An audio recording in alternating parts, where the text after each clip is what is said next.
West Coast Cookbook and Speakeasy with Chef Justice Putnam. Netrootsradio.com.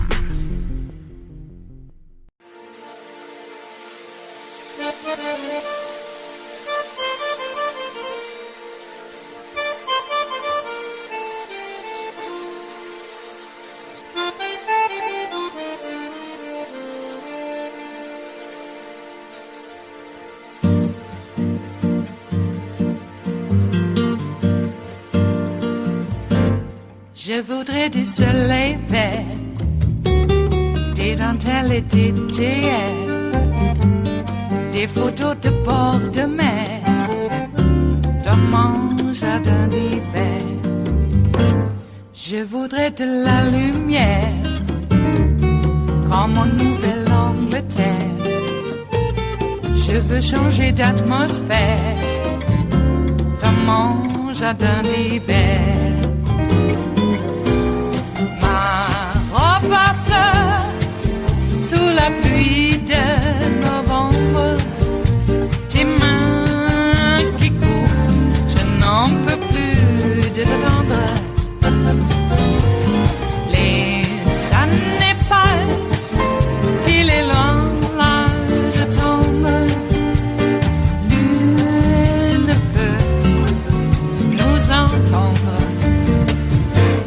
Je voudrais du Fred Astaire, revoir un latte. We reject this woke ideology.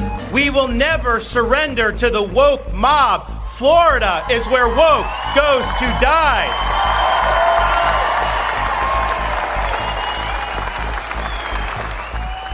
A few minutes ago, we were talking about states that are newly controlled by Democrats and how their agendas differ starkly from the agendas in states controlled by Republicans. And I think it's safe to say that wherever the GOP states are going next, Florida will get there first. Fresh off his big second-term win, Florida Governor Ron DeSantis is turbocharging his war on woke, in which woke seems to mean anything Ron DeSantis doesn't like.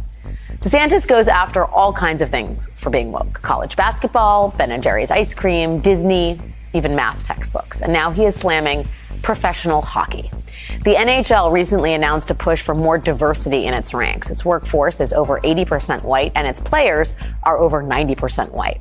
But when they announced a jobs fair in Florida, DeSantis' office called it discrimination for the NHL to specifically invite applicants from underrepresented backgrounds.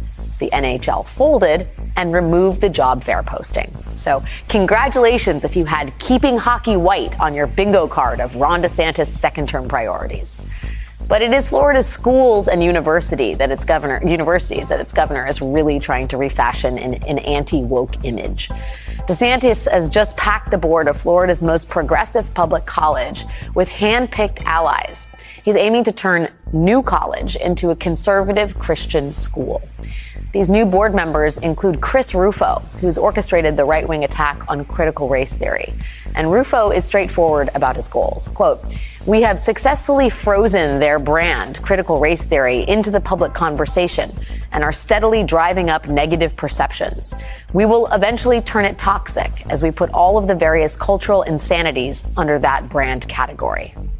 Meanwhile, professors at other Florida universities are canceling their courses dealing with race for fear of being fired. Today, the presidents of Florida's system of community and state colleges put out a joint statement declaring they stand with Governor DeSantis and won't let evil critical race theory invade their campuses. Also today, the State Board of Education finalized a rule that could see school librarians prosecuted for having undesirable books in their libraries. Undesirable to DeSantis and his allies. And in a final flourish, today we learned that DeSantis has rejected a high school advanced placement course in African American studies. The course is already being piloted in 60 schools across the country, but apparently in the state of Florida, that curriculum is against the law. The conservative National Review reported excitedly today on the letter the DeSantis administration sent to the College Board, which sets AP course curricula. That letter says, quote, "The content of this course is inexplicably contrary to Florida law and significantly lacks educational value." And it invites the College Board to, quote, "come back to the table with lawful, historically accurate content." All of this is bad enough for the people of Florida. but it may concern all of us outside of Florida if DeSantis really is on his way to a presidential run. Joining us now is Jelani Cobb, Dean of the Columbia Journalism School and a staff writer at The New Yorker.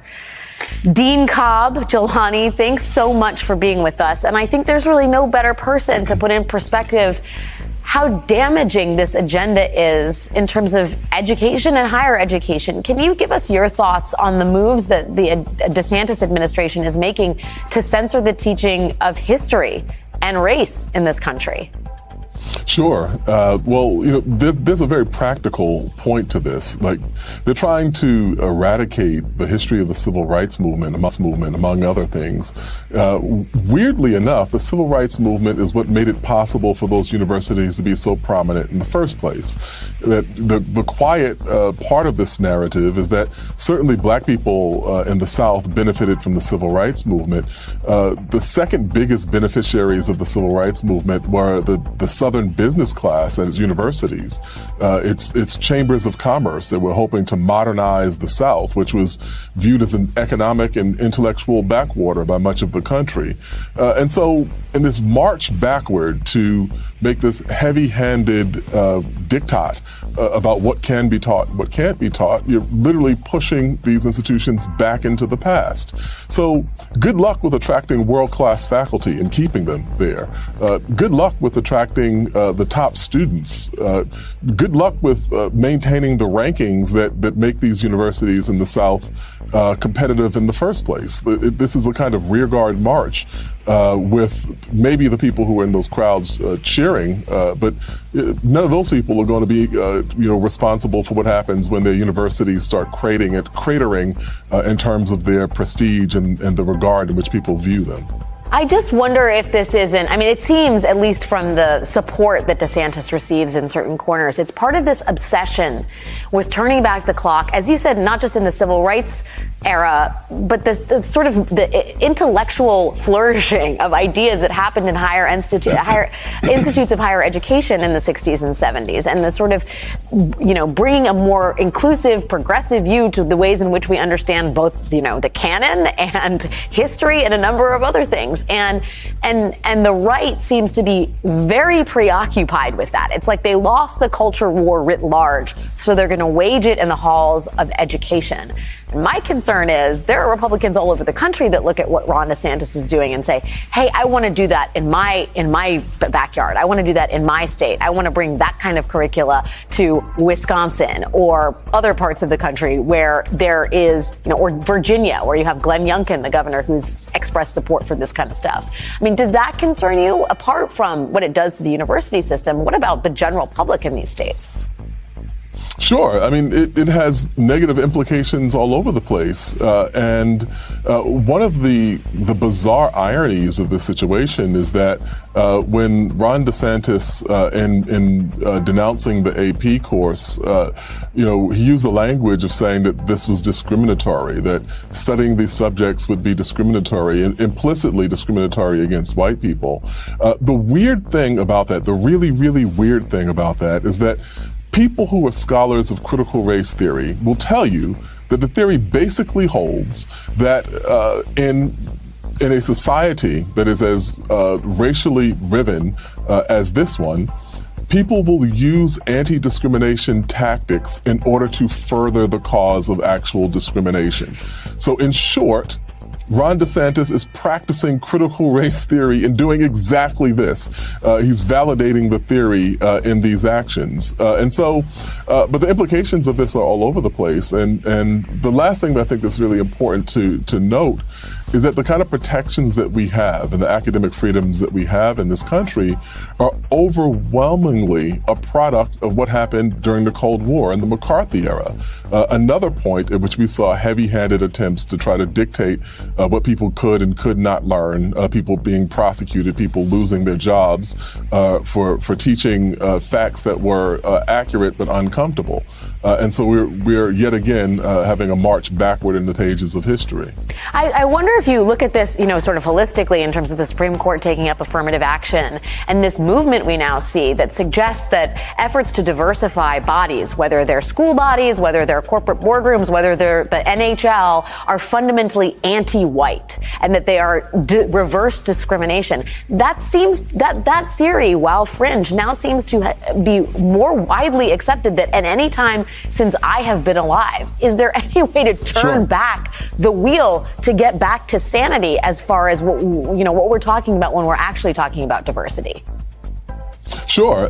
So when you cited those numbers, the NHL's workforce being 84% white, its players being 90% white, and then you look at the fact that whites are about 60% or 61% of the American population, you say, well, there's a disproportionate representation there, or rather, a underrepresentation of other groups.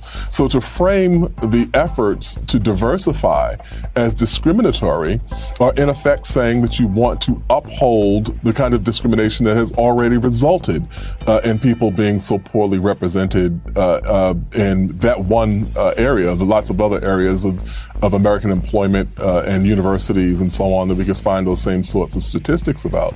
And so I think that's what's really at the heart here, to try to frame a upholding of the status quo and really validation of the worst sins of the past, and try to frame it as an actual kind of civic virtue. It is Thursday, the 19th of January of 2022, and you are in West Coast Cookbook and Speakeasy. I am your chef de cuisine, Justice Putnam. Gunner the English Bulldog is our snoozing sous chef, and our daily special is Metro Shrimp and Grits Thursdays. A little bit of jambalaya, a little bit of spice in your life. Well, and we have another spicy day. Apparently, in the trivial parts of the world, Donald Trump is getting back on Twitter. Oh, my God. And all of the usual suspects, we like to call them traitors around here. I think even that's in the Netroots Radio style manual. Yes, they must be referred to as traitors whenever possible. Are on the case. They are just up and joyous and celebrating, spiking the ball. Yeah, that's what they're doing. And why they are themselves back on Twitter is, I was going to say a question, but we already know the answer. Well, it just goes to show the more money you have, the more you don't care. You don't have to. You got all the money in the world. Everybody else is just them. All right. Well, you would expect that mindset from the heir to a blood emerald fortune. Apartheid blood emerald fortune, I might add. Yeah, he's, next thing you know, we're going to start investing in the Krugerrand again. We're smoking in the Capitol and we're going to invest in Krugerrands. I think Florida will lead the way. Looks like DeSantis, and we have a little bit of, at the top there, a little bit of an analysis of what DeSantis is doing to higher education in Florida. Now, I just got to say, Florida's where everybody in the world goes to, I don't know, have spring break debauchery. Doesn't seem very educational to me unless, I don't know, you're part of an experiential experiment. The kind that you are the experiment. Maybe that's what it is. I like to call it life. Well, I never went to Florida on spring break. And if I had been there during spring break, it might have been to play music. But I got to say, when I was just a mere child at 19, I know I thought I was a grown man at the time. I was a kid. We all were, weren't we? Cottonmouth, the group that I was with, and I was just a roadie then, occasional backup singer, but a roadie. Oh, excuse me. We steered clear of Florida, and it was explained to me was that, well, we don't go to any states that have the electric chair. And I got to thinking, I've never really been into capital punishment to begin with, and the electric chair seems rather, gruesome. Very gruesome. And Florida had it.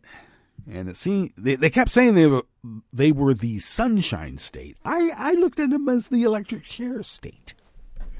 Stay away. Not because we feared that we might be put on the electric chair, but the idea of anybody getting fried by electricity seemed, gruesome. And we didn't want to, endorse that by our presence. But getting back to the story at hand about DeSantis destroying higher education in Florida, I don't know. Florida has higher education. Well, any hope that maybe the modern-day college-going adult might be formed by a complete education is not really to the benefit of the fascist Nazi takeover of the United States of America, because the less you know, the easier it is to become a fascist. I don't know. Is there studies that prove that out? I think there are. Peer-reviewed, by the way. But in my experiential experience, which is what experience is,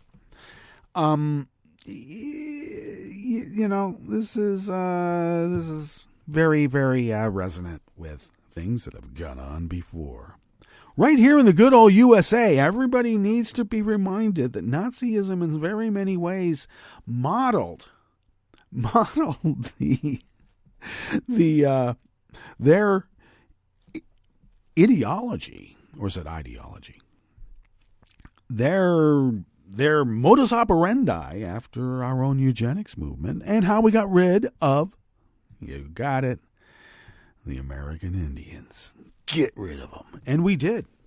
Buffalo, too. Very, very, very effectively, I might add. So, we have a long history of that sort of, shall we say, behavior. So it's quite easy then for us to fall back into our old ways. It wasn't very long ago that night riders and white hoods could pretty much, call it terrorizing, a little bit different than what we think of it. But when you think about it now, guys in white hoods, that is pretty familiar around the world in some ways. But yeah, go and drag people out of their beds, hang them up in, an elm tree or whatever tree was nearby. Doesn't even have to be a tree. Doesn't have to be off the ground. We'll just strangle them here. Call it a hanging. They call it lynching, but you know what I mean. And that would be reported like, it's just one of those things. It's like a 6-year-old shooting their teacher, or a toddler having a big old gun walking down the hallway of the apartment complex that they live at. Oh, look at me. Poof. Yeah, it's just one of those things. Kind of normal, You got to learn to live around it. Instead of getting rid of the guns, it'd be nice at least if they would put bulletproof sheetrock. They just have like the pass-through sheetrock now. Let's give us at least give us the bulletproof sheetrock. Kevlar sheetrock. That'll be the next growth industry. Okay? Can't get rid of the guns, but we can put up Kevlar sheetrock. They better, because I'm getting tired of these pass-throughs. That wacko down there in New Mexico. And I call him a wacko because he's a MAGA Nazi type of guy. Election-denying seditious insurgent who, if you're a Republican, you can be like a serial murderer. Like some people call them serial killers, but, I'm looking for the more perfect word. And I like the way murderer sounds in this instance. You can be a serial murderer. In fact, you will be recruited to be part of the Republican Party. They have a precedent. Look at Bundy. Ted Bundy died on death row in Florida, I might add. Was it Florida? I think it was. And he was big in Republican circles back in the day. Who knew? And I always like the way that they said they didn't like Charles Manson, but they took his tactics. And Charles Manson put a swastika on his forehead while in prison. So did his acolytes. That wasn't by accident. It wasn't to like go, oh, look at us. We're just like trying to thumb our nose at these people. No, they were Nazis. Please. Charles Manson was attempting to foment a race war. How many times have we heard that before? And I don't mean by the Charles Manson types. So it seems reasonable that now in today's modern go-go society, the Charles Manson types would be the mainstream of the Republican Party. All right, I'm just saying.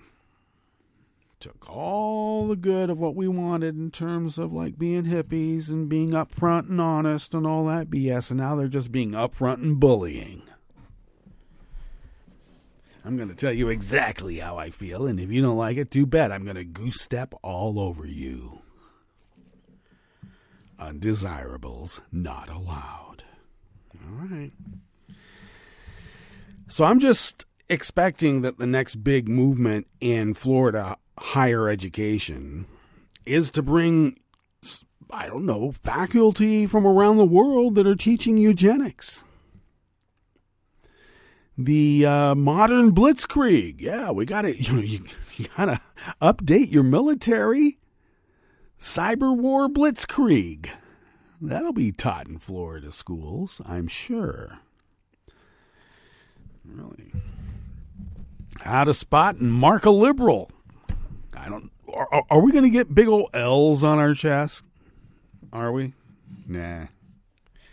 They're going to do the Star of David people and get rid of them, and in the process, we'll just get caught up in the backwash like before. Well, it's not happened to me. It's just happened to those Jewish people. I mean, George Soros is controlling everything in the world. Well, a bunch of oligarchic fascists like Elon Musk is doing the dirty work. Give me a break. I wish George Soros, was as powerful as they say he is because, it'd be helpful. Seems like when you got about 400 families who got a big tax break and they're like saying, we're not changing back to the old rules, the little peons. All right. They think they're the only ones that are going to be on the spaceship to escape Earth when the big comet comes. I'm sure of it. You will see. All right. Looks like we've burned up. Yes, we have burned up quite a bit of time. We got a little bit of a different configuration here at the desk. Trying a few things out.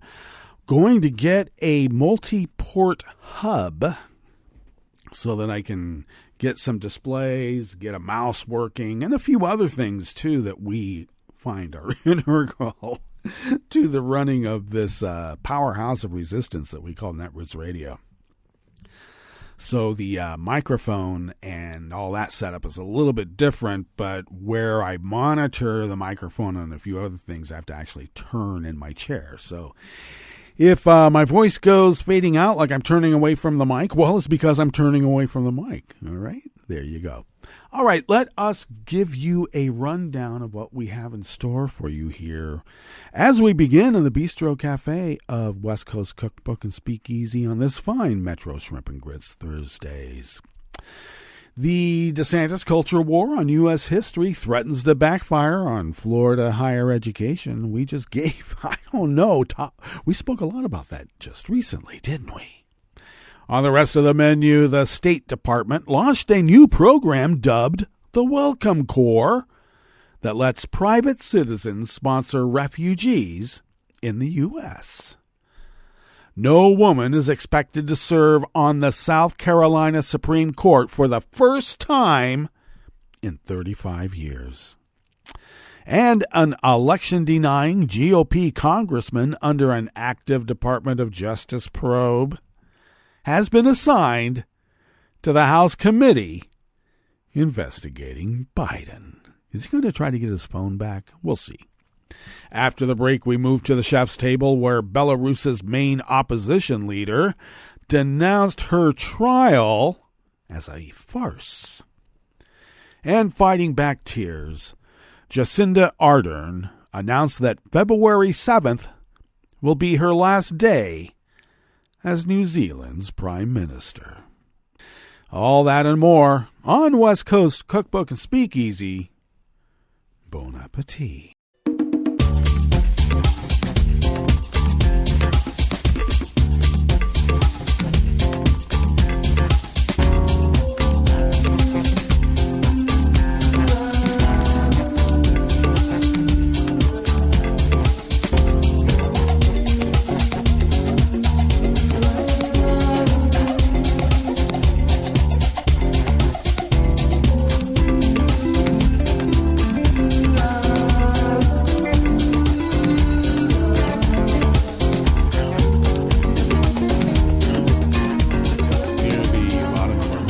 At netrootsradio.com, to the right of the page is the chat room link, and the chat room is monitored by Kelly Lincoln, and we thank her for doing so. Across the page from that chat room link, a little bit lower than where the chat room link is, actually across the page to the left, is the link to our Patreon page. And if you could become a recurring Patreon of Netroots Radio, it would really help us put a big dent in our bills. And that includes the purchase of the new powerhouse machinery that keeps this powerhouse of resistance resisting. And if you could afford an espresso-type coffee drink and send those funds to us once a month, it really does help. So thank you for your generosity. And thank you for considering doing so in the future, because we're going to need it. We're not going anywhere. And thank you for your generosity. If you would like to follow Netroots Radio on Twitter, you can do so at Netroots Radio. You can also do so on Mastodon, and please do. We need to up our follower list over there at Netroots Radio, mstdn.plus. Netroots Radio, Mastodon.plus. And Tom takes care of those social media feeds, and we thank him for doing so. And both he and Kelly do a lot more than just that, because they are the crew, and thank you. Follow me on Twitter at Justice Putnam. I'll get on these other social media sites. I'm on, Facebook. Follow me there. Instagram. I don't know. I'll get there someday. Tumblr. What's Tumblr? Is that the MySpace of today? I don't know. I think is it a photograph site? I can't remember. But I'm there. You can get a hold of me on Facebook, too. I shouldn't be there, but I am. And so, therefore, you can follow me on Twitter, and that's where I post the show notes and links diary on Daily Co's, which gets published 10 minutes before showtime. And, of course, that's where the real reportage is, and you can read the full articles, because sometimes we abbreviate them, and sometimes we add to. You can follow the show on Twitter at Cookbook West. We'll get a Mastodon account someday. Soon. And pick up podcasts, please. That is one of the most important things, especially since we were a little bereft in the week plus that we were not producing West Coast Cookbook and Speakeasy while we were awaiting the new machinery. But anyway, pick up podcasts by way of Spreaker, Stitcher, TuneIn, iHeart, YouTube, iTunes, etc., etc., etc. All righty. Got to turn around to see how much time's cooking. That's the other thing. I have to figure out on this new machine how to get the seconds up on the clock. The old machine has it, so I use the old machine just for that clock, because it has the seconds ticking away, and I need that. Anyway, this first offering here in the Bistro Cafe of West Coast Cookbook and Speakeasy is out of the Associated Press by Rebecca Santa Anna. All right. Everyday Americans will be able to help refugees adjust to life in the U.S. in a program being launched by the State Department as a way to give private citizens a role in resettling the thousands of refugees who arrive every year. The State Department plans to announce the program, dubbed the Welcome Corps, today, Thursday. The agency aims to line up 10,000 Americans who can help 5,000 refugees during the first year of the program. By tapping into the goodwill of American communities, the Welcome Corps will expand our country's capacity to provide a warm welcome to higher numbers of refugees, according to the announcement.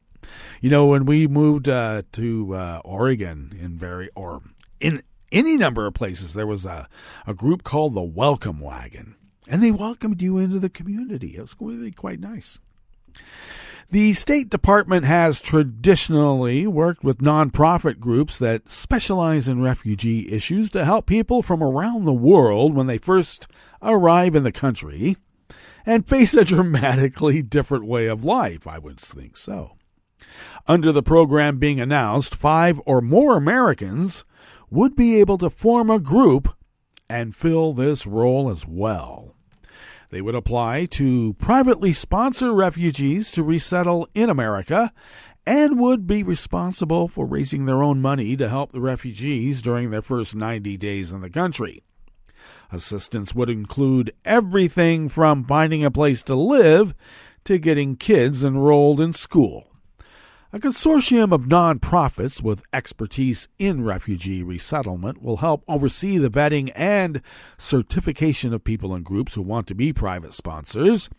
They'll also offer training so private sponsors understand what's needed to help refugees adjusting to life in America. The consortium will be responsible for monitoring the program. The new initiative will roll out in 2 phases, according to the State Department. Under the first phase, private sponsors will be matched with refugees already approved for resettlement under the U.S. Refugee Assistance Program. That will start during the first half of 2023. In the second phase of the program, private sponsors would be able to identify refugees abroad that they would like to help and then refer those people to the Refugee Assistance Program and assist them once they arrive in the U.S. The Welcome Corps program comes on the heels of a similar, smaller-scale endeavor under which Americans were able to sponsor Afghans or Ukrainians fleeing their country.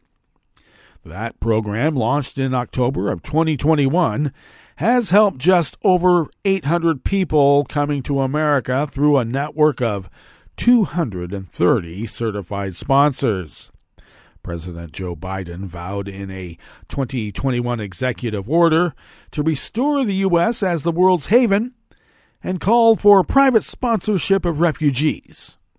The previous administration under Trump had largely rolled back the refugee program.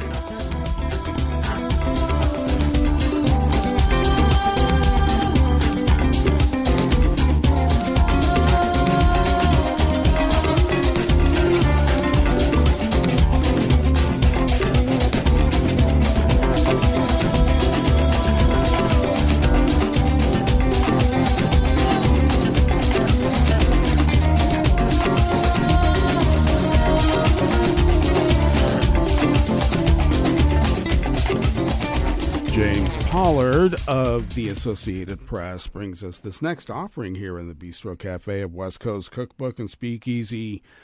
Metro's Shrimp and Grits Thursdays. No woman is expected to serve on the South Carolina Supreme Court for the first time in 35 years. Lawmakers appear poised to replace Justice Kay Hearn with Judge Gary Hill after 2 other candidates under consideration, both women, dropped out. 5 men would sit on the bench if lawmakers confirm Hill at a February 1st joint session. The Judicial Merit Selection Commission chief counsel confirmed to the AP that Stephanie McDonald and Aphrodite Conduras submitted letters of withdrawal on yesterday, the first day the 3 nominees could seek lawmaker support. In a statement to the Associated Press, Hill called the other 2 judges accomplished colleagues and friends for whom I have great respect. I guess he got to them, didn't he? I am honored and humbled by the tremendous support of the legislature, Hill said. If elected, I will continue to serve the citizens of South Carolina with an unwavering commitment to the rule of law, as I have for nearly 20 years. The often overlooked function of government has received increased scrutiny in GOP-controlled South Carolina ever since a recent state Supreme Court ruling delivered a blow to a major Republican priority. Frustrated after justices struck down the state's 6-week abortion ban as a violation of the state's right to privacy, Republicans have shown renewed interest in re-examining the state's fairly unique judicial selection process.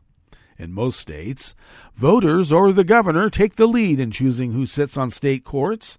Alongside Virginia, South Carolina is one of the 2 states where lawmakers exercise near complete power in filling the bench. Under the current process, lawmakers consider a pool of up to 3 candidates for the High Court who have been deemed qualified by a Judicial Merit Selection Commission comprised of 4 members of the public and 6 legislators. Candidates must then get a majority of the votes cast in a joint session of the state legislature.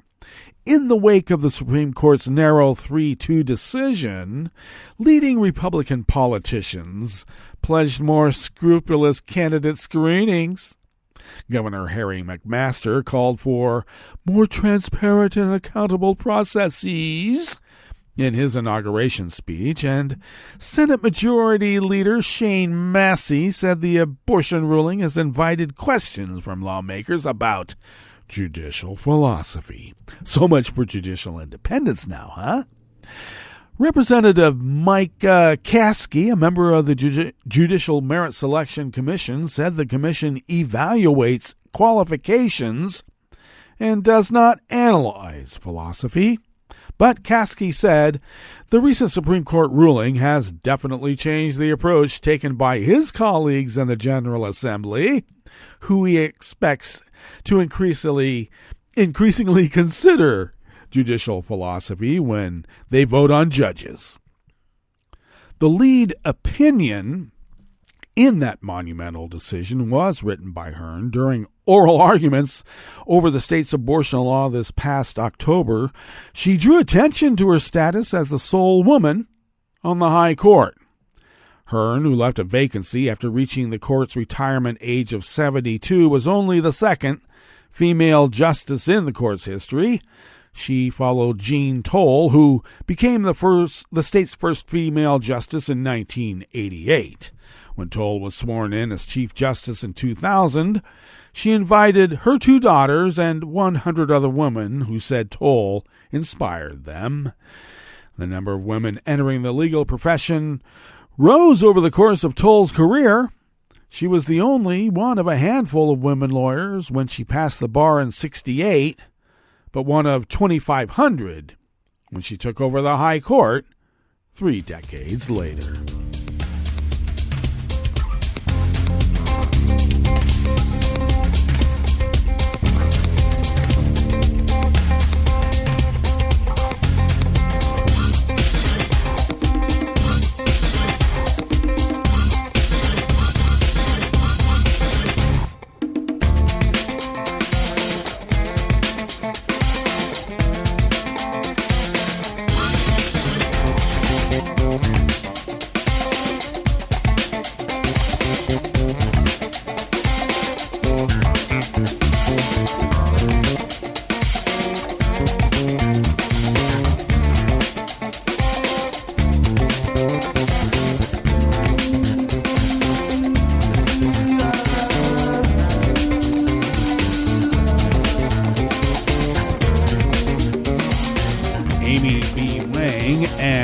Ozzy Pabara of the Washington Post brings us this final offering here in the Bistro Cafe of West Coast Cookbook and Speakeasy.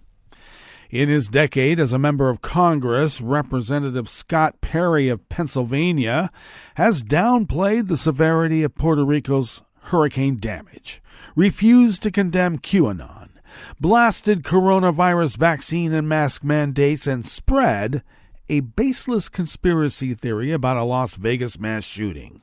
But it was Perry's efforts to overturn the results of the 2020 presidential election in favor of Trump that attracted the attention of the Department of Justice, which seized Perry's cell phone last summer as part of its investigation into the events leading up to the January 6, 2021 insurrection, when a pro-Trump mob overran the U.S. Capitol seeking to stop the certification of Joe Biden's victory. Remember that?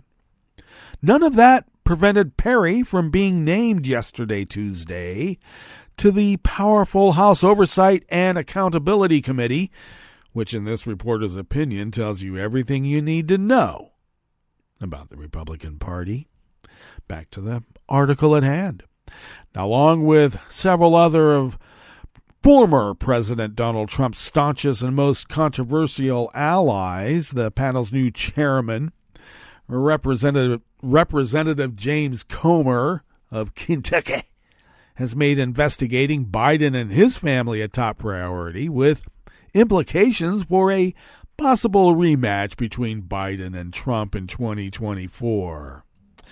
The White House immediately cried foul, citing the fact that Perry and three other new committee members, Marjorie Taylor Greene, Burbert, and Gosar, all voted against certifying the results of the 2020 election and have spread Trump's baseless claims that widespread voter fraud cost him the presidential race.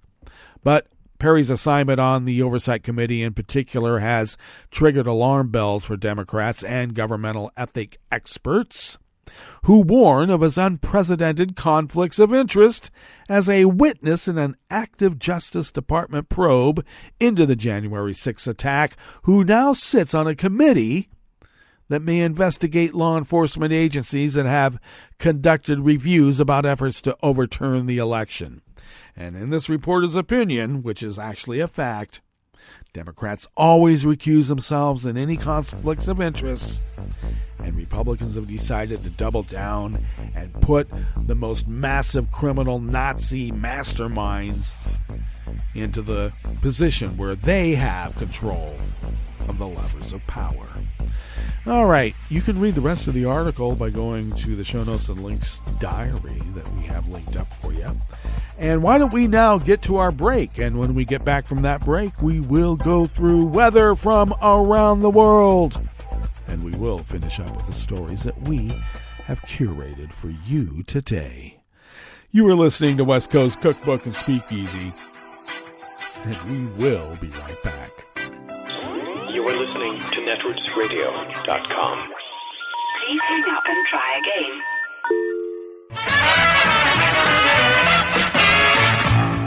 From a point at sea to the circles of your mind, a new force is at work for planetary transformation.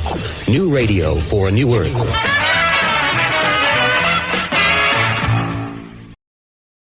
This is Take Two Movie Review. I'm Kim Lowe. This week, a whole lot of nothing.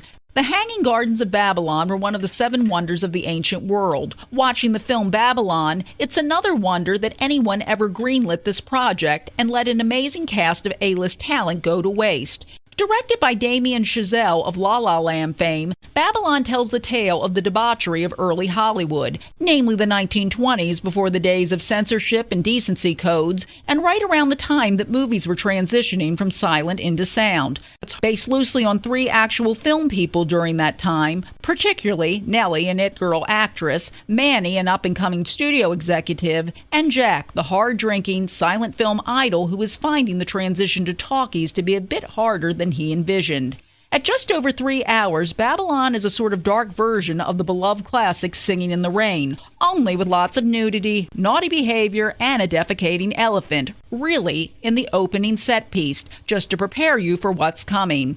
One problem here is that the movie tries to be a little bit of everything, including a walk down Hollywood's memory lane where so many Oscars have been mined.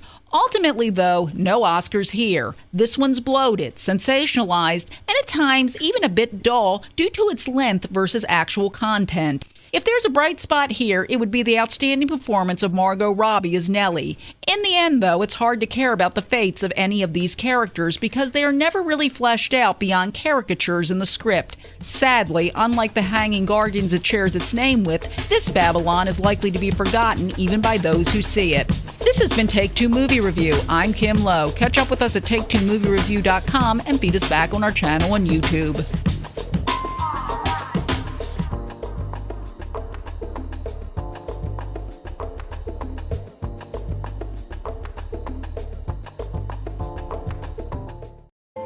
This is the story of a very special woman. In a matter of seconds, she turned herself into a great mathematician or an entrepreneur. Her knowledge was limitless and still is. She could also make monsters disappear, especially those that lurked in the shadows under the bed. Once, this woman put back together a teenage girl's broken heart, which had been shattered in 1,000 pieces, just by giving her a bear hug. She masqueraded as a regular person at work, but as a superhero at home. Everyone knows her as Gabriella. I still call her Mom.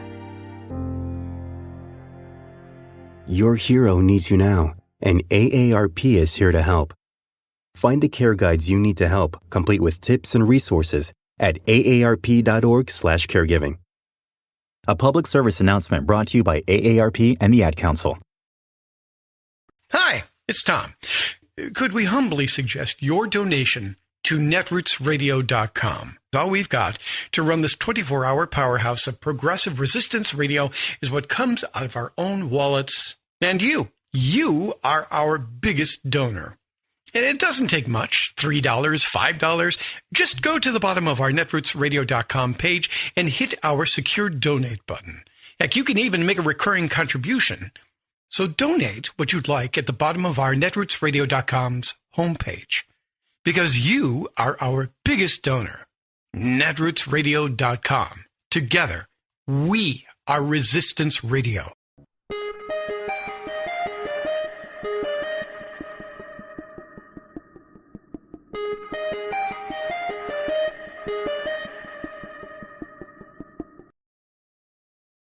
With regard to free speech and academic freedom, is it hard being Harvard? I'm Bill Newman, and this is the Civil Liberties Minute. Like many colleges and universities, Harvard says that the educational experience there is fostered by a living and learning environment where students can celebrate their individuality. The community is strengthened, again quoting Harvard, by the diversity of perspectives, interests, and identities of its undergraduates. But at Harvard, principles and practice have diverged. In recent years, for example, it famously rescinded its offer of a visiting fellowship to Chelsea Manning. And its Kennedy School, according to The Nation magazine, refused to hire the eminently qualified Kenneth Roth, who for 29 years was the director of Human Rights Watch, because of one position Roth has expressed about one country. And protests have prevented speakers from speaking. Harvard University, with its endowment of over $40 billion, being quite literally the gold standard, bears the burden of expectations and heightened responsibility for getting principles of free speech right in practice. Because, as Harvard's president wrote in 2019, civil debate is essential to our democracy. So are dissent and protest. But Harvard is clearly having a hard time. As Harvey Silverglate, the renowned Boston-based attorney and Harvard Law School alum, has pointedly said, today, speech that is protected in nearby Harvard Square is penalized in Harvard Yard. The Civil Liberties Minute is made possible by the ACLU because freedom can't protect itself. I'm Rick Smith, and this is Labor History in 2. On this day in labor history, the year was 1915. That was the day that 2 striking workers were shot and killed by gunmen hired by a fertilizer plant in New Jersey. In addition to the 2 killed, many more were beaten and injured by the hired guns. The workers were represented by the Chemical Workers Union. They had gone on strike after their wages were arbitrarily slashed by the company. That past October, their pay was cut from $2 a day to $1.60. The company promised to end the 20% cut in the new year, but January came and the massive wage cuts were not restored. Fed up, the men called for a strike on January 3rd. And on this fateful day of the shooting, strikers believed that a train coming in from New York was going to deliver strike breakers to the plant. 200 of the strikers came out to meet the train. According to a police officer on the scene, some strikers peacefully boarded the train to check for replacement workers. They found none. But then armed detectives hired by the company rushed out of the plant. They shot indiscriminately into the crowd of unarmed strikers. One of the 2 men killed was said to have had 6 bullets in his body. The policeman who observed the violence recalled, "It's impossible to describe how those unarmed, defenseless men were shot down. Some ran and escaped injury. Those who were unable to get to high ground made for the swamps. And it was those men that were shot, beaten, and then shot again." 31 of the hired guns were arrested. 9 were found guilty of manslaughter. The strikers returned to work at a new daily wage of $1.80 an hour.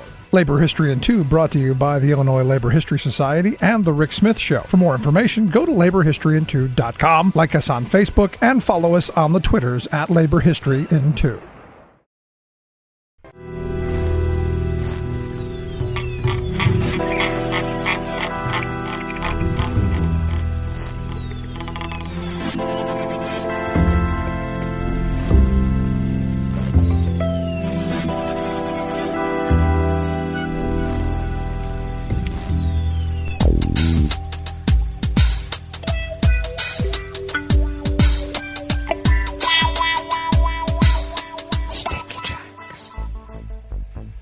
Thank you for accompanying us here to the chef's table at West Coast Cookbook and Speakeasy.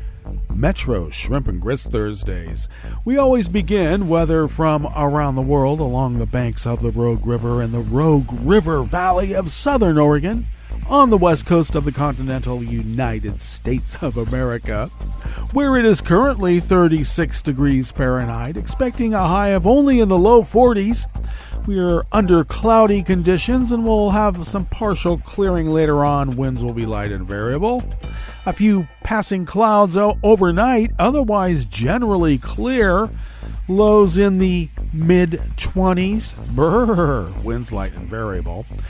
Some clouds in the morning tomorrow will give way to mainly sunny skies for the afternoon with highs in the mid-40s. Winds light and variable. Pollen is still rated as none here in the town of Rogue River. The air quality index for the region is in a good range at 27 parts per million. And that daytime UV index is in the low range at level 2. Barometric pressure is rising at 30.35 inches. Visibility is at 6 miles. And relative humidity is at 95%. Weather from around the world is brought to you by a crowd of crowdsourced weather stations that a crowd crowdsources from around the world. London is 39 degrees and fair. Paris is 35 degrees and cloudy with an advisory for snow and rain, which will bring icy conditions, it also says. Rome is 48 and mostly cloudy, and they have a flood advisory. Kyiv is 48 and mostly cloudy. Kabul is 27 and cloudy. Hong Kong is 62 and fair. Tokyo is 43 degrees and cloudy. Sydney, Australia is 66 and mostly cloudy. San Francisco, California is 46 and partly cloudy with a coastal flood advisory. And New York is 41 degrees Fahrenheit with rain and a small craft advisory because of heavy wind. And that is weather from around the world, brought to you by a crowd of crowdsourced weather stations that a crowd crowdsources from around the world.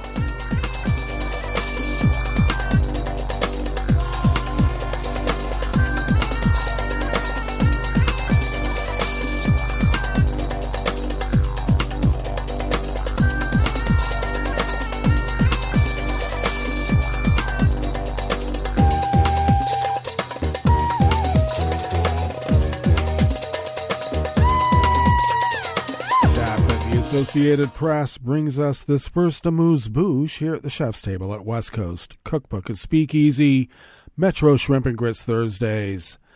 A trial in absentia opened yesterday, Tuesday, for Belarus's top opposition leader, who denounced the proceedings as a farce and urged the West to bolster support for the country's beleaguered opposition. Svetlana Tsikhanouskaya was the main challenger in the August 2020 presidential election that extended President Alexander Lukashenko's rule and was rejected by the Belarusian opposition and the West as a sham. Tsikhanouskaya, who left the ex-Soviet nation shortly after the vote under pressure from authorities, is on trial in absentia, along with 4 other leading opposition figures. She is facing charges of high treason, conspiracy to seize power, and undermining national security, and could face up to 20 years in prison if convicted. Well, that's what you get for running against that guy, apparently. She said she learned from media reports about the closed-door trial, adding that she was unable to reach her lawyer, appointed by the Belarusian authorities. It looks like a farce, Tsikhanouskaya told the Associated Press in an interview that was conducted in Davos, Switzerland, as she was attending a global economic forum. You know, that one. In Washington, Secretary of State Antony Blinken denounced the trial as politically motivated and said it relied on baseless charges.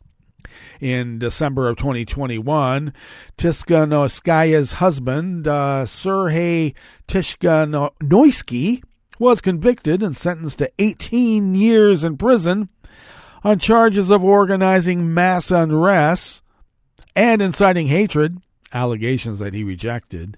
On Monday, the authorities leveled new accusations against him. Her husband, a popular video blogger and activist, planned to challenge Lukashenko in the August 2020 vote, but was arrested in May of 2020, 2 days after he declared his candidacy. Tsikhanouskaya, a former English teacher, ran in his place. She and other opposition activists rejected the official results that handed Lukashenko a 6th term in office as fraudulent. The vote triggered a months-long wave of unprecedented mass protests, the largest of which saw about 200,000 people taking to the streets of the Belarusian capital, Minsk. Lukashenko's government responded with a violent crackdown on demonstrations, arresting more than 35,000 people and brutally beating thousands.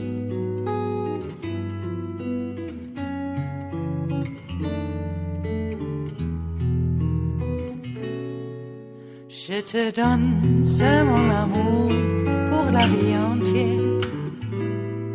La promesse de me trouver à tes genoux. Aussitôt que tu m'appelles, rester toujours fidèle. C'est tout, c'est tout. Je te donne tous mes printemps, mes étés de mer, mes automnes quand les feuilles tombent partout. Si ce n'est pas une bonne affaire, je te donne tous mes hivers. Nick Perry of the Associated Press brings us this final amuse-bouche here at the chef's table at West Coast Cookbook and Speakeasy. New Zealand Prime Minister Jacinda Ardern, whose empathetic handling of the nation's worst mass shooting and health-driven response to the coronavirus pandemic led her to become an international icon, but who faced mounting criticism at home, said today that she was leaving office. Fighting back tears, Ardern told reporters in Napier that February 7th would be her last day as Prime Minister. I'm entering now my 6th year in office, and for each of those years, I have given my absolute all, she said. She announced that New Zealand's 2023 general elections would be held on October 14th and that she would remain a lawmaker until then. Her announcement came as a shock to people throughout the nation of 5 million people, although there had been some chatter in political circles that Ardern might resign before the next election. She'd always maintained she planned to run again. It's unclear who will take over as Prime Minister until the election. Deputy Prime Minister Grant Robertson announced that he will not contest the leadership of the Labour Party, throwing the competition open. Well, that brings us to the end of our broadcast period for the day. But you do know Netroots Radio broadcasts on, and we will meet up here tomorrow for Blue Moon Spirits Fridays. So do stay tuned to Netroots Radio all day and all night for all the breaking news as it breaks. And we will meet up here tomorrow, right here, in West Coast Cookbook and Speakeasy. Bon appetit.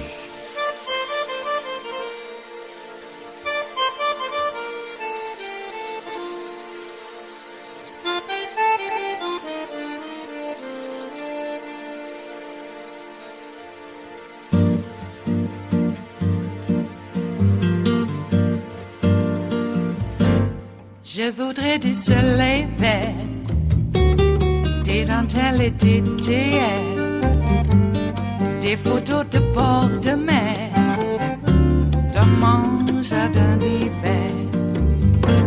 Je voudrais de la lumière, comme en Nouvelle-Angleterre. Je veux changer d'atmosphère, dans mon jardin d'hiver. À fleurs sous la pluie de novembre, tes mains qui courent, je n'en peux plus de t'attendre. Les années passent, qu'il est loin, là je tombe. Nul ne peut nous entendre. Je voudrais du Fred Astaire, revoir un latte Goer. Je voudrais toujours te plaire dans mon jardin d'hiver.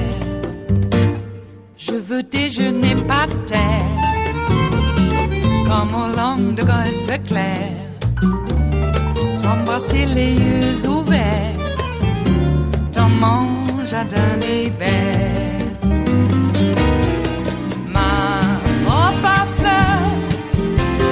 Pluie de novembre, tes mains qui courent, je n'en peux plus de t'attendre.